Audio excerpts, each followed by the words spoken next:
நான் கண்டிப்பா ஒரு நாள் ஹோக்காகே ஆவேன். எப்படி சாதிக்கலாம்னு நினைக்கிறேன்? இப்படி குப்பரப்படுத்திக்கிட்டு கனவு கண்டுகிட்டா?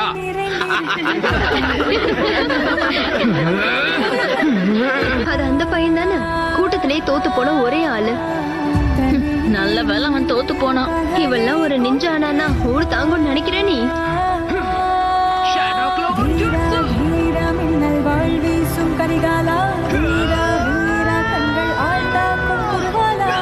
ஏன் சண்டை போடு நருட்டோ? என்ன மன்னிச்சிடு. உன்னால கண்டிப்பா ஹோக்காகே ஆக முடியாது. ஏன்னா இந்த இடத்துல என்ன அடிச்சுக்க ஆளே கிடையாது.